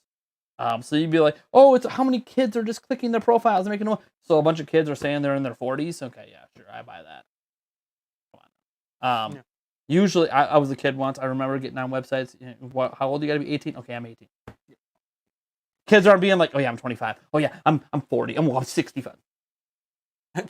I don't know. I used to hit the age drop down thing and just. Oh yeah, sometimes you can like go, but like done. Yeah, but that's also not how it works. You have to enter actual dates. Yeah. So like, So, but back when it used to be just click, done, whatever. Oh, look, I was born in 1895. Oh man, how many accounts do I have where I'm born January 1st, 1965? A lot. There might be like every porn website accessible in the 90s probably has an account from me. Saying that I'm from the 60s. So I think that I don't want to shit on the system that's not here yet. And all the previews of it have been wonderful. But it's almost like we created preview units and that's all we made. Yeah. It's like, we're going to give you... It's coming out in December. By the way, they announced this like 2 months ago. It's coming out in December. And look at all these previews. You don't even have the unit. How can you say it's coming in December when you don't even have the units yet? Like, nobody would announce a system, tell you it's coming out a few months later, and then go, oh, by the way, we have to delay because we don't have the units. Yeah. You wouldn't announce a release date without having the release units already done. Or you'd figure... Banked up in a warehouse somewhere. With the timing of this, though, too, you'd figure that in those couple of months, that the supply chain just completely drastically changed. Because we already knew that the supply chain was already... The supply chain hasn't, though. That's the thing. That's what I'm saying. Everybody's dealing with this, and it hasn't changed. So it's been this way the whole time. Why would you announce that it's coming out in despite December? our plans. Okay, then you're just showing me you're really bad at planning. Right. Which, I guess, should we be... It's Valve. It's Valve. Should we be surprised they're bad at planning? When you said Valve, I'm like, just stop right there. That explains everything. Look, Gabe Newell is forever going to be an icon. But also, to me, Gabe Newell ruined Valve. And now you can say I'm wrong all you want, and you can love Steam. And no issue with Steam as a platform in general. But Valve used to be a video game company, man. Yeah. You guys remember Left 4 Dead? Now yeah. we have to go to Back 4 Blood. Yeah. Do you remember Left 4 Dead and Left 4 Dead 2? How about all the Half-Life games that we're Yeah. never going to get the third follow-up for? Oh, yeah, we ended up getting a really cool VR game. And yeah, they had a couple neat little indie titles here and there, but people are still playing CSGO because we can't get a good new Counter-Strike game from Valve. Why are we still playing CSGO 20 plus years later? It's forever a great game, but also, come on, you couldn't give us a new good Counter-Strike in 20 years? Are you kidding me right now? How many about Portal? Awesome. Oh, yeah. When are we getting? We're never getting one. We can't get to the third game in any franchise. Yeah. It's like they have a rule in-house that... No, what? Here's all that happened. No third. They made games. Steam got big. They were rolling in the cash. Said, we don't need to make games anymore. Now, I know, somebody could point out they do still technically make games, but they're not at the scale or level that they once did. They used to be Bethesda. Yeah. They were making AAA games that were coming out every year. Can we say that Valve's even a video game company anymore? I think they're more like just a platform. So, I don't know. So, to me, it's like Gabe made Valve. Gabe also kind of threw Valve under the water once he got rich. Maybe that's just my take because I love Valve games. Well, let's put it to this point. Valve's last game, Dota 2, was released in 2013. So, no, Half-Life Alyx came out since then. But like, we're talking like a major. Well, Half-Life Alyx was a major VR game. Was it? It made people hope that we were going to get Half-Life 3. You're not getting Half-Life 3. So like, but that's the point. It's like, okay, so we had 2013, and then we had one in between with Half-Life Alyx for VR. We've had failed Steam controllers. We had failed Steam machines. The only thing Valve's done successfully is maintain a popular PC platform to deliver games and maintain a game library. And yeah, they offer chat and all that. Like, there's some features of Steam that are nice, but you're basically telling me that what Steam is now, or what Valve has become, is the Xbox and PlayStation dashboard. Yeah, kind of. Well, we give you messages, we give you voice chat, we give you the ability to buy digital games, re-download digital games, manage your library. Yeah. Okay, so Steam. Or, the dashboards of modern consoles without any of the hardware conveniences. And, by the way, Sony and Microsoft fund and make games. And Steam doesn't. Valve doesn't. So, like, I'm excited for the Steam Deck for the prospect of what it is, because everything else in its space, not Switch, by the way, talking about portable handheld PCs, have been stupidly expensive and very clunky and not necessarily using the best hardware. And this looked like finally someone understood decent hardware with an okay looking design might actually be worthwhile. But remember who's making it. Again, I don't think you'll be able to go on to Amazon.com or wherever they decide to sell this once they have it readily in stock and actually be able to just buy it and get it shipped to your house so you can come with it. Even during the pandemic, when PC parts have been short, you could go online and buy a pre-built PC and have it shipped to your house within a week. Not from all of them, by the way. Some people would make you wait a month. But a lot of them, you could still get pre-builts that were just ready to go. You can just get it shipped to your house in a week. Yeah. Valve has never done that way. And now they're struggling during a pandemic that's been going on for 2 years. And it was worse last year. Yeah. I don't know. Factories were entirely shut down last year. And yet somehow Switches, Xboxes, and PlayStations kept being made. Yeah. How? Because they got smart and said, fine, we'll go to other countries that aren't having as much issues and get more factories going. And Valve's like, nope, we have one cheap Chinese manufacturer and they're screwing around, so we got nothing. Possible. That's Valve. Valve That's is Valve. an untrustworthy company when it comes to anything other than Steam. And it sucks saying that. Yeah. And I think that's why I wanted to talk about it, because I'm so sick of seeing so many Steam Deck fans attacking the Switch when it's like, bottom line is your shit ain't out yet. one, your shit ain't out yet. Two, just because it launches doesn't mean it's really available. Mhm. Because we're not even talking like PlayStation 5. Like, oh, PlayStation 5, it launched, and then every couple of days, few days, there's a drop at retailers online that you can buy it.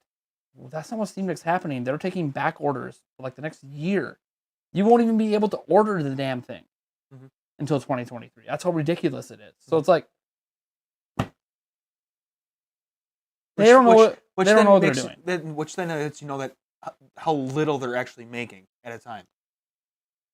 If you think about it that way. The only thing I could think of is they thought the market for it was going to be so niche that they're like, I won't make 1,000.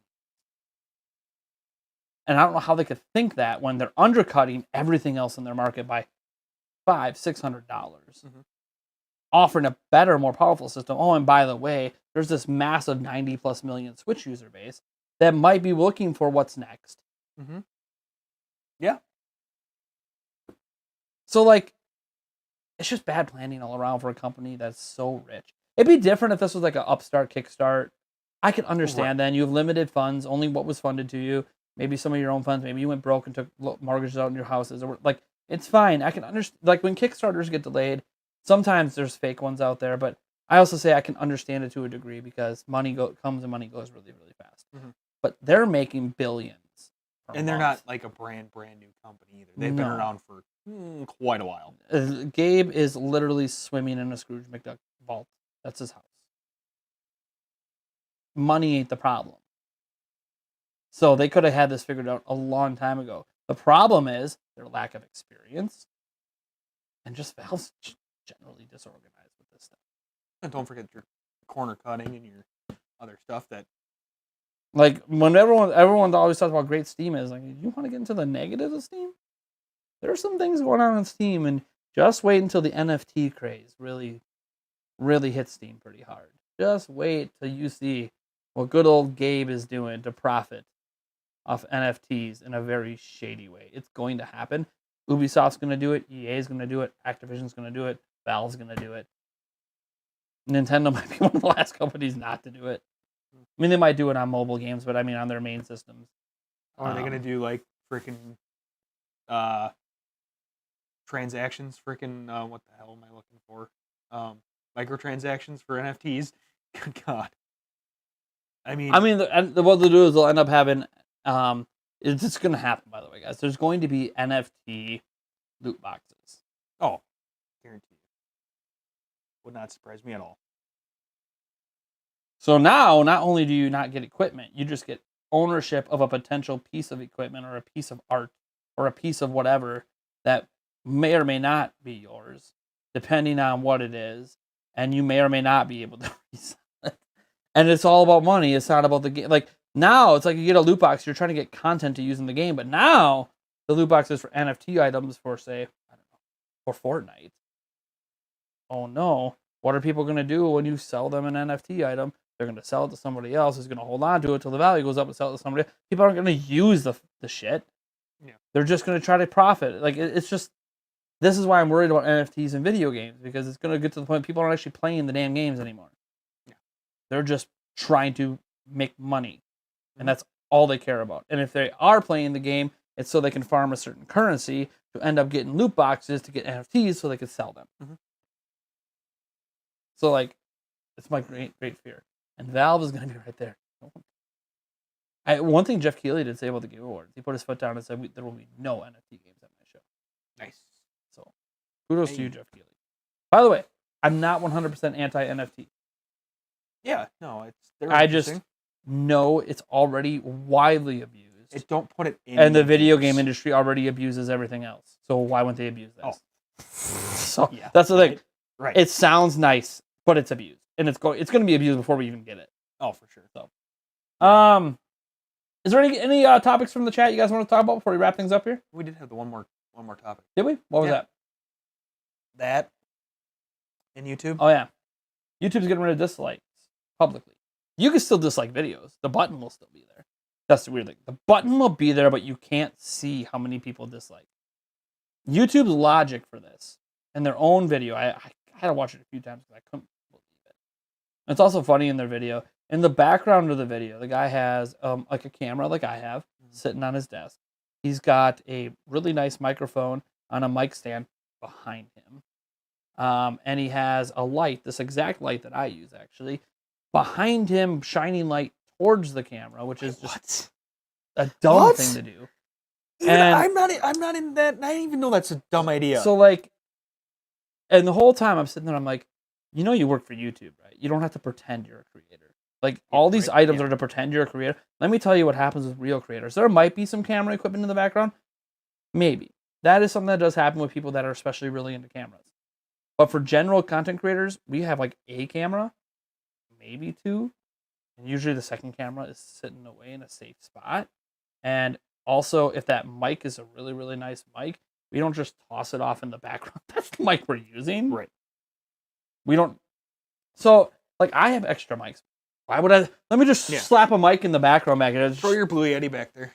Yeah, because that makes sense. Like, so, outside of that, just looking so stupid. Their exact wording was that people are treating dislikes like a game. And they are dislike bombing creators they don't like. And this goes against YouTube's policy of giving everyone a voice. And I sat there listening to this. And I said, two things, YouTube. Two things, big things here. This is before we get into the fact that dislikes are actually useful on YouTube. Because YouTube mentioned that no other social media has dislikes. And we'll get to that in a moment too. Because they're comparing YouTube to the wrong stuff. Yeah. Here's the thing. And we're going to get into a video MKHB did in a moment because MKHB really nailed this. But a couple things, YouTube, that MKHB didn't bring up. One, everyone on YouTube deserves a voice. That would include the people that don't like the people talking. You're taking away their voice by getting rid of the dislikes. Now you're going to say, really. But they can still comment, right? They can still comment. But most people watch a video. You'll see, Mr. Beast videos can have 10,000 comments, but it has 50 million views. Yeah. A majority of people aren't going to read the comment. Especially if they don't like the video. They're not going to bother to comment. Right. Beyond all of that. So you're taking away their voice. Them dislike bombing a video doesn't prevent the creator from making the video. But this also doesn't stop them from dislike bombing the video. Because you can still click the dislike button on all the videos of the creator. But they're saying it does because it gets rid of the gamification of it. Where people, like Nintendo, it's popular. Their most disliked video of all time is the Switch Online expansion pack video. But if people don't know it's the most disliked video, they're not going to go there to add to the dislike. And I understand there are people that do that. I'm sure there's hundreds of thousands, maybe millions of people that do that. But why does that matter? They're voicing their disinterest in what this thing is doing. Why does that matter? Do you think Nintendo cares? Do you think Nintendo isn't going to just laugh and make billions of dollars and not even give a crap? It's like, but here's also the thing too. It doesn't. The dislikes don't get rid of videos. So how is it stopping the voice? Here's also the other thing too. It's an interaction with the video. So by them even putting a thumbs down on the video, you're still interacting with that video, which then means helps with the YouTube algorithm. Yeah. So you're actually helping the creator anyways. There was an argument about mental health. And I'll say this as a creator. But you're still going to be able to see that behind the scenes. I'll say this as a creator. I have seen some of my videos have more dislikes than likes. There's not very many, by the way. It's like 4 I've ever made that have more dislikes than likes. And I think like maybe a dozen others. But by the way, I found out today I didn't even know I had 2,000 something videos on my channel. Cool. That includes all the live streams too. So yeah, there's a dozen or so videos that have a bunch of dislikes compared to likes. And the thing is, I'm a small creator. I mean, not like super tiny, but I'm small. And I've never had a mental distress over the dislikes.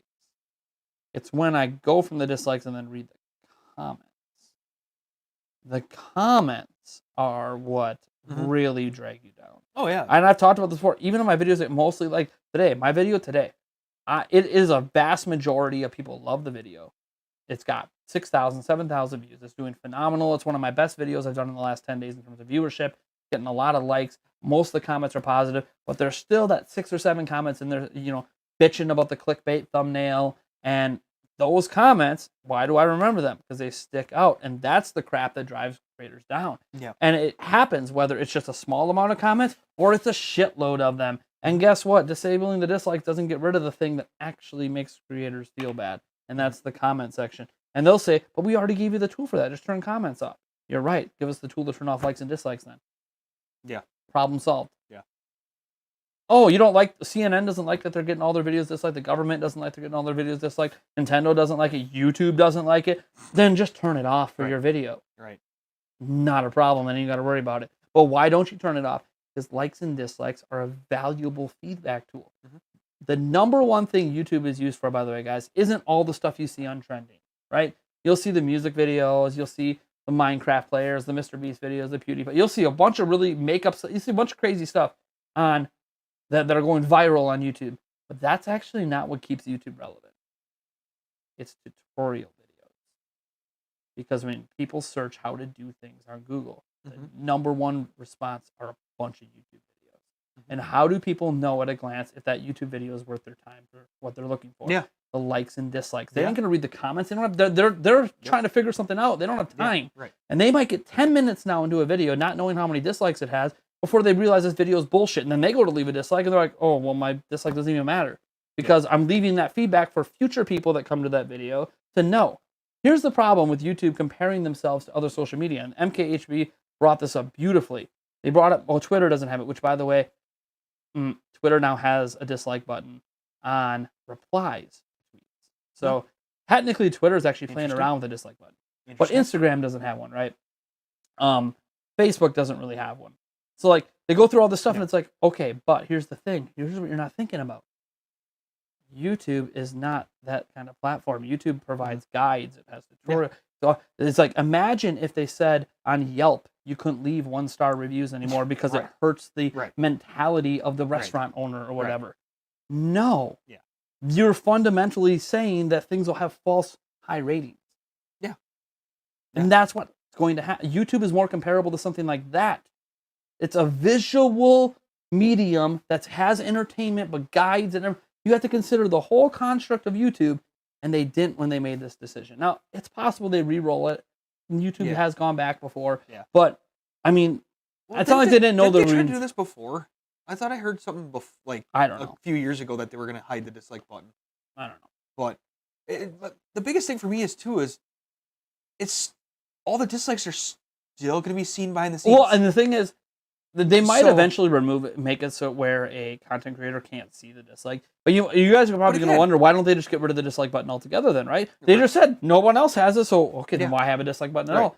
And fine, be like the other social media platforms, even though it's bullshit and makes it, basically, it gets rid of user ratings and it's devaluing user ratings, which is stupid for a platform like YouTube that has so many things that user ratings matter. I can't tell you how much time was saved because of freaking downvotes on tutorials. I've watched so many great tutorials because of the like to dislike ratio. And I get it. Some people don't like certain creators. And guess what? Those creators already know and they're still going to see the dislikes anyways. Now, you can get rid of the dislikes altogether. But you know why YouTube doesn't? For those who don't know, the entirety of YouTube's algorithm, the entirety of YouTube itself is ran by AI. Oh, yeah. AI already has the dislike and like interactions fundamentally built into it. To completely get rid of the ability to dislike would actually break the AI. Yeah. Found this out today from my meeting. So they can't get rid of the ability to dislike, or it's going to mess up YouTube's algorithm. Oh, yeah. So they might someday make it where even the content creator can't see. Only YouTube can see. But you'll always be able to dislike because it's baked into their AI. So then why? I just leave it alone. It's like I feel like YouTube has searching for a problem. Yeah, I think that there's a real reason that they're doing it, but they know is a really bad reason. And so they're just making up a reason. Now, by the way, I'm not saying that their own content creators getting dislike bombed, but you know why some of those content creators are getting dislike bombed? They did something to piss people off. Yeah. And people are allowed to be pissed off. Yeah. Like, take Philip Mewson. Yeah, he gets dislike bombed in every video he puts up. Guess what he did? He plagiarized and pissed a bunch of people off. What the fuck did you think was going to... He plagiarized on his YouTube channel, let alone IGN. What do you think is going to... You're telling that... You're basically saying, you can do any of this stuff. You can plagiarize. You can do really bad things. And if it technically doesn't break YouTube's policies where your channel gets affected, then guess what? We're not going to let people voice their displeasure over what you did. Now, again, they're not silencing you. You still leave your comment. But YouTube knows that most people don't read the comments. Yeah. Comments are read by a very small part, like fraction of people. Even look at my video today. 500, 600 likes or whatever it has. And look how many comments there are in comparison. There's way more likes than comments because most people don't read comments. Or comment, period. Or comment, period. So, like these live streams, we have 84 people here. There's not 84 people talking in the chat. No. Most people are just here to watch. Hi. There's 79 likes, right? 79 people comment. Like, most people are just here to watch and enjoy. They put it on in the background and they go about their business. It's dumb. Like, what are your thoughts about this whole thing? Because you're not a content creator. So you're literally like, I consume content. Yeah. I just don't understand the concept of it. Why are you getting, quote unquote, getting rid of it?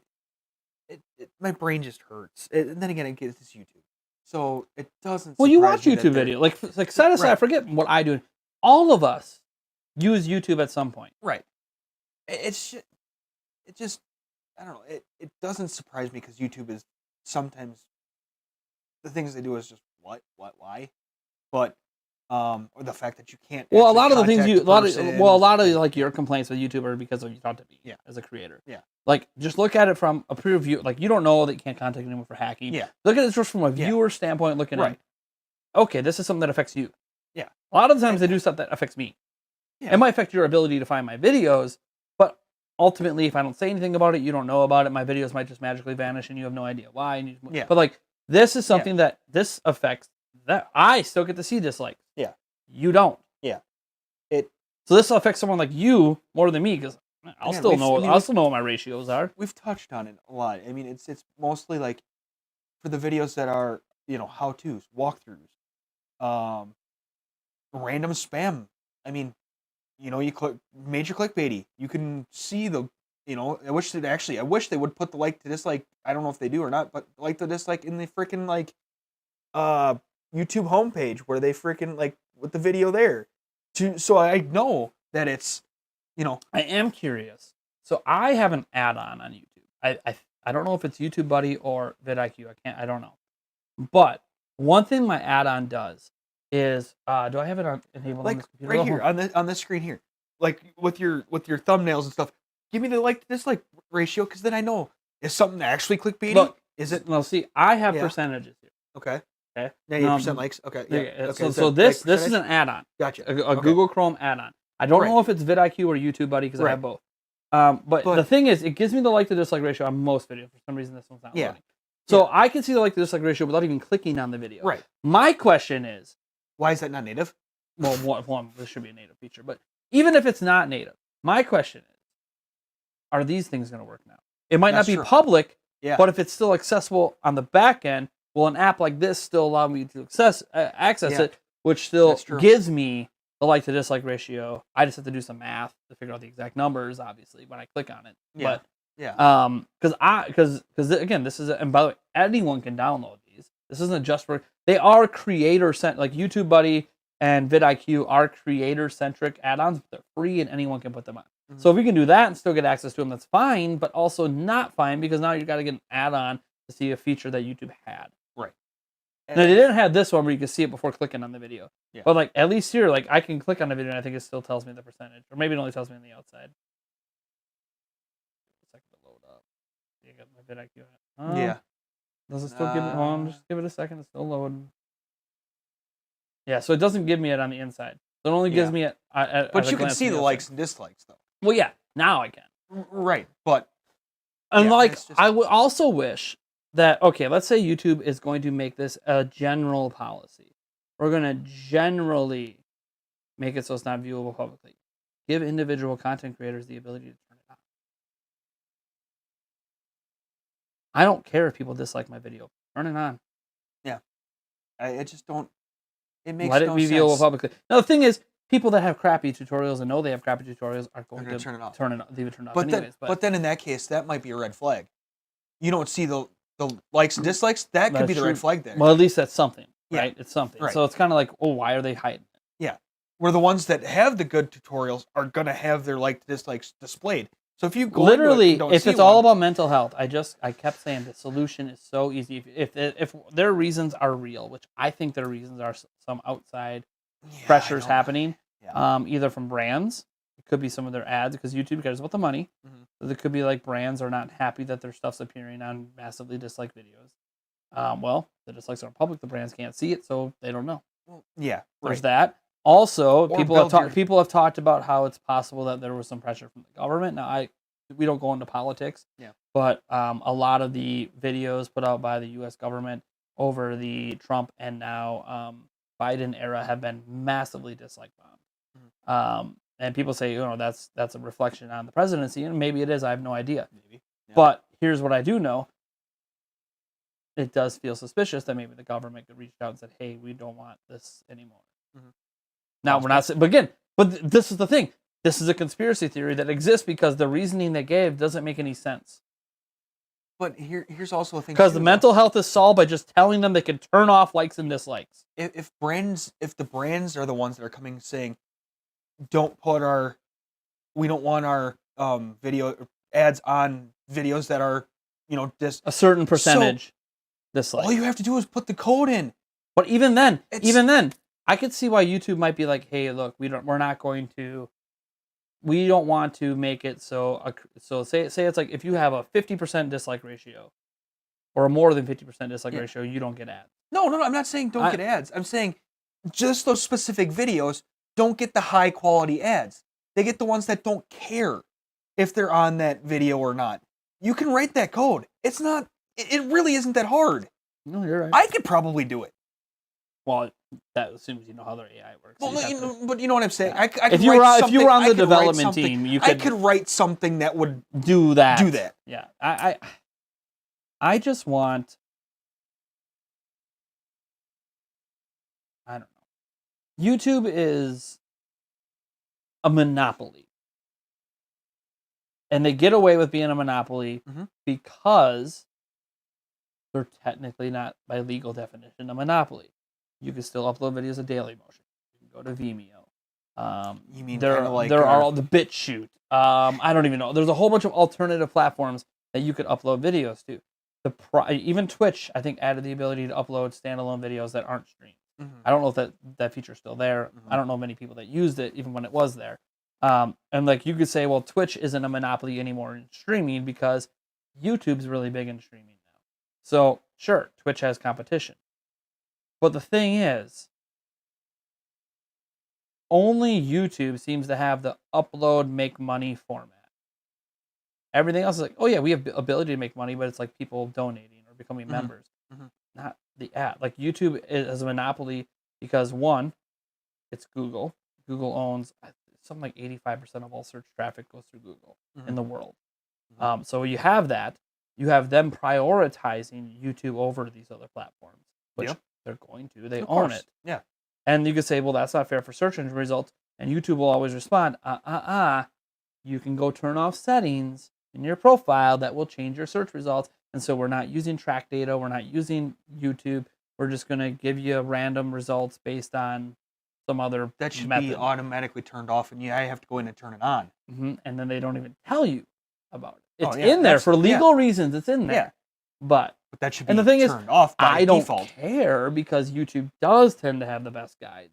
It Yeah. does, like, in general, most people are pleased with YouTube search results, except for the people that can't get ranked on the search results. So, like, because Google owns most of the search traffic and because how you find other video platforms is through search engines, and because YouTube prioritizes, or Google prioritizes YouTube, you're just more like, everything's funneled to YouTube. I'm pretty sure not even just YouTube, I think the ranking of the most popular websites in the world goes Google number 1, YouTube number 2. And that lets you know, like, there's no other video service. Like, Twitch isn't even close. There's no other video service even close. It tells you how much of a monopoly they have. And I think what's happened is it's so big that I think the government and everyone else that might consider it a monopoly at one point can't do anything about it. It's like it's too big to take out. It's too important. There's too much happening on it. The government itself uses it. Like, it's one of those. If they might know it's a monopoly, but it's also like, but it's so big we can't stop it. 'Cause if we do, we're the bad guys. Because there is no viable alternative. Right. So it'd be kind of like, like Windows lost a long time ago over to me in a monopoly. I can't remember what they were doing at the time.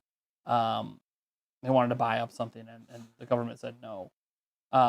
This was back before Mac made a comeback, because Mac was a thing, but then they almost got taken out by Microsoft, and Linux was almost taken out for a little bit. But now Linux has actually grown up a little bit, and obviously, Mac has made a huge comeback. They become, especially for professionals, been a really big deal. I wish I had the new MacBook Pro M1 Max thing. Yeah, it's $3,500, but my God, it edits video like. I'm sorry, I saw it render an 8K 15-minute video with way fancier edits than I have, and it freaking rendered that thing in 2 minutes and 30 seconds. I'm sorry, that's a laptop. Damn. That's a laptop. That's a hot damn. Let me tell you, we can have our criticisms of Apple, but when it comes to creativity and production, oh my God. It's very well possible that Microsoft did bail out Apple just because it would have turned into a monopoly then. But it's one of those situations where that was stopped before it really became, the monopoly. The monopoly was stopped before the monopoly happened. It's too late with YouTube. So, yeah, it's kind of like, the government getting all mad at Facebook, but it's like, yeah, but Facebook, is technically the only social media that's really like it. Like, what's the closest? LinkedIn?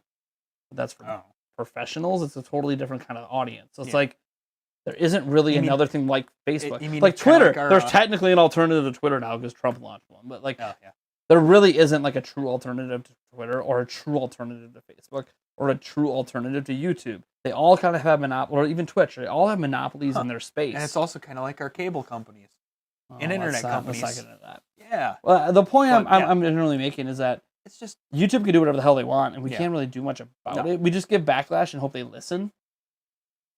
And I think there are people like Google that care, and people like YouTube that probably care. It's just they can't do anything about it. Every decision made is about the bottom line. And this is why I keep thinking the reasoning they gave doesn't make sense. All of us creators know. Every creator I've ever talked to, and I've talked to people that only have 1,000 subs, 10 subs, million subs. I've talked to all across the spectrum. The number one thing that stresses us out has nothing to do with likes and dislikes. All about the comments. And this is why a lot of bigger creators have learned, just don't ever read the comments. Oh, yeah. Yeah, just don't read. Which then creates a disconnect with the community. Right. So there is a downside to that. You're not as connected with your community because you're not reading and seeing what they're even saying, even the positive. Even if you're like Philip DeFranco, just read the top voted comments. They're usually not negative. Yeah, he has a team, and somebody else will do it. He's not going to do it himself because he'll read that, and then he'll see that one comment or that one reply that's all negative, and it just eats at him. Like, why would that person think that? Like, even though you can't do anything about it, like me. Yes, I literally admitted to like 3 people today that commented, "Oh, your thumbnails." Yeah, it's clickbait. Welcome to YouTube. You know what's funny about this clickbait? I usually don't make thumbnails like that, and you guys that are my regulars know I usually don't make thumbnails like that. But I do it once in a while, and you know what happens every single time I do it? It becomes the #1 viewed video, becomes the #1 liked video, and I gain 50 to 100 new subscribers. Every time. When I don't make thumbnails like that, and I make the thumbnails people say they want, I get less views. I actually lose subscribers. And to be completely honest, I see a lot of your thumbnails that come across tonight. Most of them aren't clickbait. All that clickbaiting. But the one today was, because what was clickbait about it today was, there was big news, and I feel like there were actually big news stories. I don't feel the wording was clickbait, or obviously the image of me. Yeah. It's me. I'm the one in the video. Right. It's not clickbait. Right. But I put the image in the background is of a made-up Switch UI. And that was not in the news. That's clickbait. That's the clickbaity. Okay. Yeah. And I fully admit it's clickbait. And you know what? I don't really care. I took 3 hours to make that damn video today. 3 hours. By the time I even got it done, I had no time to throw together a thumbnail. And while I have a thumbnail guy that does really good work, bottom line is, 1, he's not always available. And 2, I can't always afford to use him all the time. Okay? To give you an idea, he actually has good rates. $12 a thumbnail. Really good rates. Well, I put out 40, 50 videos a month. Do the math on that, and you tell me that I can just throw away that much. Would you rather me do giveaways, or would you rather me pay the thumbnail guy? And even then, the amount I have to pay him is more than I probably spend on giveaways. Probably more than the channel makes, because not every video even makes $12. So it's just I clickbait sometimes with my thumbnails. I mean, name me a channel. But it's social media. Like, name me a channel that doesn't. There's a lot that don't do it that much. I never feel like Spawn Wave clickbaits much. But it's funny because I've talked to John behind the scenes, and he said some very interesting things about some of the reasons he makes certain videos, and it's like he's taking advantage of certain things on YouTube as well. People just don't realize it. But like as an example, I'm just going through his thumbnail. His thumbnails don't really look clickbaity. Yeah. And that's fine. Yeah. That's not how we built his audience. Yeah. But then you get to things like Nintendo, like Switch Force. Everyone knows every thumbnail he does is clickbait. Nintendo reports next Switch console plus Switch Online expansion. So this was talking about the investors report. We reported on this as well. In his thumbnail is a Switch color combination that doesn't exist, and then a fake UI and a Game Boy Color. Which you think about it, he says plus Switch Online expansion. Nowhere in the expansion talk did they mention Game Boy. Yeah. So he threw a Game Boy on there, which is a reference to old rumors, but has nothing to do technically with the story. So it's kind of like the Game Boy is clickbait because it makes you think, because he says Nintendo reports next Switch console plus Switch Online expansion. Oh, and he throws a Game Boy in the thumbnail. Did Nintendo just announce Game Boy games? Right. UI. Oh my gosh. Did they mess with Nintendo Switch Online stuff? Did they change the UI? Like, again, it's a YouTube game. Here's the thing. 96% like to dislike ratio, 65K views. It's one of his better performing videos. This is like the YouTube game. Yeah. The thing is, here's the way I view YouTube. I need to get people through the door. Once they're through the door, are they satisfied by the content given to them? The hardest thing on YouTube, you open up a retail store to get people in. Once they're in, can you give them a satisfactory experience? So let's say my thumbnail is clickbait today. Right? Let's just look at the like to dislike ratio. Click on that. Again, something that apparently won't be publicly viewable anymore. Yeah. So it's 95%, which looks right in line with the rest of my videos that didn't have clickbait. What does that tell me? A majority of people that clicked that video enjoyed the content that was on the inside, even if it wasn't what the thumbnail might have led you to believe it is. They either enjoy the fact that we're doing a giveaway, and it's almost a full 1K more views than. Well, it's even more than that. You guys can't see the real time views like I can. Yeah. The front facing views on all my videos, unless they're older videos, are not real time. Like it's at 5.8, and what did it say? 5.7, 5.4? 5.4. So it's 400 views more than what it says. Probably going to be at 6,000 here before I wake up tomorrow. And the thing is, look at my prior videos that didn't have a thumbnail like that. Right. 3.6K, 4.7. That's a live stream. I don't count that. And then look, 7.7. And you know what's funny about that 7.7K video? It says huge leaks. Oh, the Red Dead thing was mentioned. Zelda's on the left. Zelda's not part of the video at all. There's a tiny little bit. There's a true part and a fake part. A little bit of clickbait. 7.7K views, 96% like to dislike ratio. I ended up gaining 150 subscribers off that video. What's next? That's a stream. Let me see. Whoa. New games and features. That image on the Switch that I'm pointing an arrow at, fake UI. Huge news. Nintendo confirms next generation platform. Okay, that's a less clickbaity title. Got 11K. But think about what the topic is. Next generation platform, Nintendo. Obviously, there are certain topics that carry themselves. Yes. There are certain things you don't need to clickbait because the story itself is that big. But like this thing with sales. See, I paid for this. The one thumbnail says sales. This was Nintendo's update to their financial report. For their update for the thing. sales, sales, sales with the money sign. Nothing clickbaity about that thumbnail. 3.3 thousand views on one of the most important news videos I made all month. I paid $12 for that thumbnail. That video made $8. I lost money because I paid for a good thumbnail. Because it doesn't matter if the thumbnail looks pretty. Yeah. Because that thumbnail kicks the shit out of mine. Yeah. It matters that the thumbnail gets people in the door. So that thumbnail, as great as it looks, is a failed thumbnail. Did not get people in the door. Now, what would have got people in the door? I don't know. Yeah. Maybe a massive sales chart showing Switch smashing through the Wii, even though it hasn't outsold the Wii yet. That would be total clickbait. It hasn't outsold the Wii. But thumbnail can make you think it did. Yeah. And I'm sitting in the mind like, well, yeah, that would have been a better type of thumbnail, but it also would have been a lie. So YouTube encourages you to clickbait to get people in the door. But so does all social media. And again, it goes back to also interactions with the video, because they come in and either dislike the hell Even out if of they it, dislike, like even when It's people leave like interactive. negative comments, you'll have to comment. It's still an The interaction. interaction matters and actually helps push the video. Yeah. I always tell people, if you really dislike something, don't open the video for starters because you clicked on it. That's an interaction. Yep. Don't dislike the video because That's that's an another interaction. interaction. And don't Don't comment comment. because that's another interaction. Every interaction you do makes the video get more views. Yep. You really don't want videos to do well, don't ever look at them. Just ignore they exist. Yeah.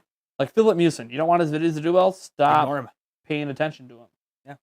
You want my videos to do well because you're a big fan? Cool. Click on every video, like every video, or dislike, I guess, whatever, and leave a comment. Also, I would appreciate it if you stick around for 10 minutes. Yeah. Because that helps with watch time. And YouTube will go, hey, that's cool. We're going to push you to more people. But also, YouTube doesn't like that I tell you to do that because that's exactly how the algorithm works. They don't want me to tell you that's how the algorithm works. Because you're not supposed to know how the algorithm works. It doesn't take a genius to figure that out, though. But it is constantly changing. Like, there's some things about the algorithm I learned today that I wasn't aware of. Yeah. That will obviously be taken advantage of. But even like when I was talking to some people that do know the YouTube algorithm, it's like, yeah, they looked at my thumbs and they go, oh yeah. They said, well, you might have clickbaited them in, but was the video good? I'm like, yeah. Well, look at that, like the dislike. People really liked it. Yeah.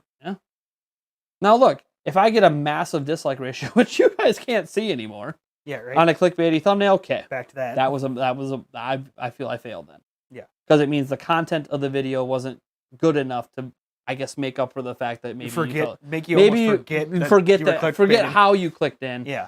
But just like I think I put on a quality video show. I don't know compared to other YouTubers, but I feel like I put on a decent show. So yeah, I don't know what the hell YouTube's doing. I think this is all stupid. Yeah, very much so. I agree. It's dumb. Do you think this might kill tutorials? It's a very big possibility. I mean, the only thing that you're going to have to look at because all it's going to take is enough people watching enough tutorials that suck. Yeah. And feel like they wasted their time to like, fuck this, I'm not looking up tutorials on YouTube anymore. Yeah. It's possible. I don't know where they're going to go. They'll just go back to reading articles. I have no idea. Yeah, right. That probably have YouTube videos. Right. Yeah.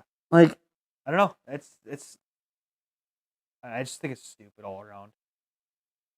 by the way, I can understand why, like why Twitter or like Facebook or whatever, Instagram might not have a dislike button, because the thing about those platforms is each person on that platform represents basically themselves for the most part. I mean, those people have agencies, but if you're on Instagram, you're on Instagram as yourself. If you're on Twitter, you're usually on Twitter as yourself, etc. So like there can be like a mental toll of people disliking. Like if you put up a photo of your kids and you get a bunch of dislikes, like that could be like, that's my kids. No. There's certain things that are off limits. Like you just don't do that. But that could be like really, hurtful. Whereas YouTube is about content creation. It's not about, it can be personal. Some vloggers and all that, but it's about content creation. It usually represents either an entity or even if it represents a person. it's still like, but it's within the contents of the content you're creating. Like the content I create on my channel isn't a reflection of me as a parent. But the content I might post on Facebook, people can perceive as a reflection of me as a parent, even though that's not really a true reflection either. So it's more personalized, I would say. Yeah, I can see that. There's a disconnect with me and YouTube. I could literally just not go on YouTube and it doesn't matter. But I don't even think I get notifications for YouTube anymore. I never turned them off, by the way. Yeah. No, I get you. Thanks, YouTube. I think I get your notifications like a day later. Yeah. So. It's like, okay, I'm glad the notification went out, but also because it's news videos, that notification 4 days later doesn't matter to me. Yep. It matters if it's a discussion video. Yeah. But I don't do a lot of those. You can say, Or do more of those. Yeah, but the discussion videos, one, I don't always have a good thing to talk about. Two, it's not always. I like talking about news. Basically, what I'm trying to say, I like what I do. I don't want to have to I'll do discussion videos when I feel like it, but I don't want to feel like I have to make those kind of videos. Right. Just like people always say, why don't you expand in reviews? I'm not good at reviewing games. Well, people enjoy a lot of criticism. I'm not as critical about crap like you guys are. I think the Mario movie is a good movie. The original. I really enjoy it. And there goes a lot of subs. A lot of people don't. Zelda 2 was my favorite Zelda until Breath of the Wild. Ocarina of Time's not on my top 10. I'm just not as critical as other people. I just pretty much enjoy everything. There are things I don't like. There's things I don't like about some of the new Star Wars movies, but in general they're fine. I still enjoyed it. It was a good watch. I'm just kind of easygoing that way. I'm easy to entertain. Yeah. Which also means I waste too much time on my phone being entertained by really dumb shit. Are you not entertained? Oh my god, I'm on TikTok watching the same dance for the 50 billionth time, right. but for some reason this one has a slightly different body movement, and I'm like, oh, that's kind of cool. And then I watch it on repeat for 20 minutes, and I'm like, what am I doing right now? Yeah, I don't know. All right, is there any topics from the chat? We'll take two. We'll do two quick topics from the chat, then we're calling it a night. I'm letting the chat kind of catch up here because I was clicked off of the stream chat. Yeah. Do you see anyone quick? Anyone you want to grab, or is it not caught up for you? There's nothing really there. Nothing really there? Oh, mine's still catching up, so I have no idea. This PC can't stay live on the freaking stream either. For some odd reason, don't matter. I can just let it play and play and play, and then it won't stay live. So one thing I'll say one thing I do want to mention about clickbait thumbnails or clickbait titles is another thing is I mentioned earlier that when there is a really great story, the story's so great you don't need to do that. But here's the problem: when you're a daily content creator and you have a bunch of news that you talk about every day, and not all of this news is as exciting as a new system announcement or a new Zelda trailer or whatever. It's just not as big a deal as some of the bigger announcements. You still need to find a way to get people through the door. It's kind of like, oh yeah, my stores are going to do phenomenal during Black Friday, but I still got to get people to shop during the summer. Yeah. So it's that's kind of why you might see news channels in particular like to clickbait a lot to get you through the door, because unless the story itself is so big it carries the news, it's we need to get you to view. And how are we going to do that without baiting you a little bit? Yeah. And you could say, well, not everybody, you're right, but a lot of news channels do it, which is what it is. Even Philip DeFranco, love his shows. But there's a lot of times he's literally thanking creators for doing dumb shit so he can make some really stupid headline that's totally clickbait and throw them in the thumbnail, and he knows it because he gets an extra few 100,000 views because of it. And he literally talks about it in the video and makes a joke and thanks people for it, because it's he clickbaits too, because that's you have to get people through the door even when the news isn't that interesting. Yeah. You know? Yeah. No, I get you. Because some of these content creators, this is their only source of revenue. So yeah, they gotta worry about the views. For sure. Hate saying that. Yeah. But if you're not increasing your views on your videos, you're not growing. You're getting stagnant. And if you get stagnant for 9 months of the year, but only 4 videos have really great news that are going to be viewed by a lot of people, as an example, I could not clickbait and just not make videos except for when there's really big news. You'll get a video every other month. Is that what you guys want from me? You want a video every other month? Okay, finally an actual question. Mhm. Do you think the Metroid Prime remake is real? And if so, do you think we'll see it soon, maybe before E3 of next year? I think it is real because I trust Emily Rogers. She did give us Mario plus Rabbids Kingdom Battle. Remember that. So I think it is real. I think we could see it before E3 because it could be, if it's done like she claims it is, it could literally be a spring title. Could see it at the Game Awards. Could see it at the Game Awards. But I mean, they could hold off and make it like a E3 reveal, drop it in the fall. It's kind of whenever Nintendo decides to release it. Like Mario Odyssey was done in 2016, but they knew they had Breath of the Wild at launch, so they were going to make that the holiday title. They just chose to release it later. So it's one of those situations that it might be done, but when are they going to bring it out? We'll have to wait and see. And now this again presumes it's real, which I tend to believe most of what Emily Rogers says. She's not always right. Nobody's always right. Right. But she seems pretty damn confident this thing's done. And I know for a fact that she has contacts at Retro because she's been right about a lot of retro stuff. So we'll have to wait and see. By the way, nobody, over like the last 20 years, everyone's been trying to figure out how Emily Rogers knows anybody. No one can figure it out. Like, she clearly knows somebody that works at Nintendo, but nobody knows how. And I have a sneaky suspicion Emily Rogers is not even her real name. No, probably not.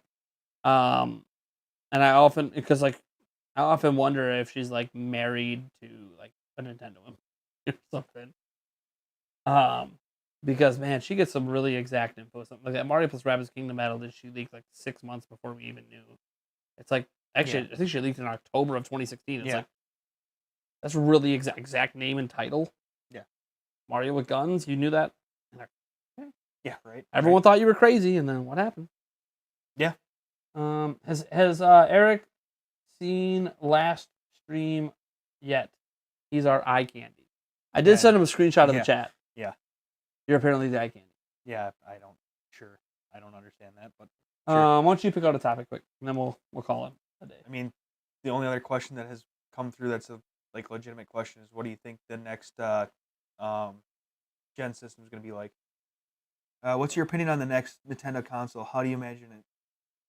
Switch 2. Yeah, it's going to be an upgraded Switch. That's what I hope. Yeah. Same You would hope. concept. Yeah. Better dock. Better all around. Like, think about all the quality of life improvements, but just more of them. Maybe redesign Joy-Cons, although probably still compatible with the old ones. Like, they might use the same rail system, but they redesign the controllers. So they have a new version of the controllers, but again, you can still use your old accessories and old controllers. And yeah, just using more modern technology. Yeah. I think that's all they need to do. Right, exactly. But Nintendo doesn't always do what we need to do. Yeah. It could literally be a stick they plug in TV and just now it's game streaming.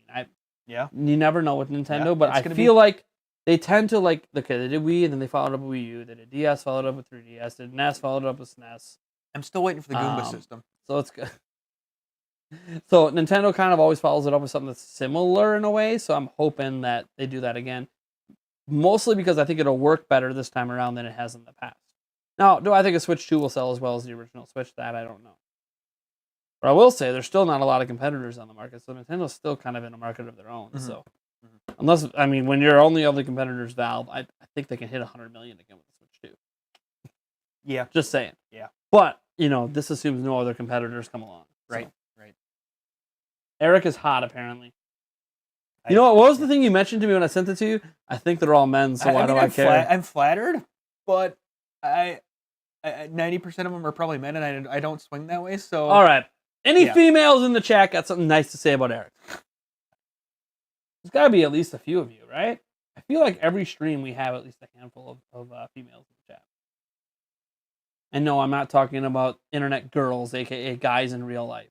Is that even a term people use anymore? That just made me sound ancient. Yeah, right. That up. Yeah, right. That's your ASL. That's ancient. Oh, God. All right. Well, I think that's going to do it. Thank you guys so much for tuning in. It was a fun stream. You guys are awesome. Thank you for tuning into episode 24 of the Nintendo Prime Podcast. You normally can listen to us on iTunes and everywhere else. Again, things are being reconfigured behind the scenes. We'll give you guys updates on that outside of the podcast as well. I'll remind you in other live streams and videos I'm doing that, hey, when that new channel's set up, go subscribe to it. All so everything's all good to go. Obviously, I expect viewership to be a bit lower there compared to here, at least at the start.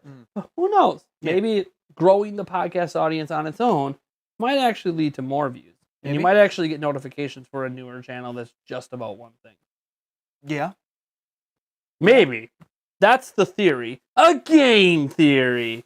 Thanks for playing or watching or whatever the hell Matt Pat does. Yeah. I usually don't make it to the end of his videos. Once he says, and that's a game theory, and I'm like, all right, click done. He's done. Crap. Yeah. Right. All right. Catch you guys later. Yeah. Peace out. Get copyrighted. You're right.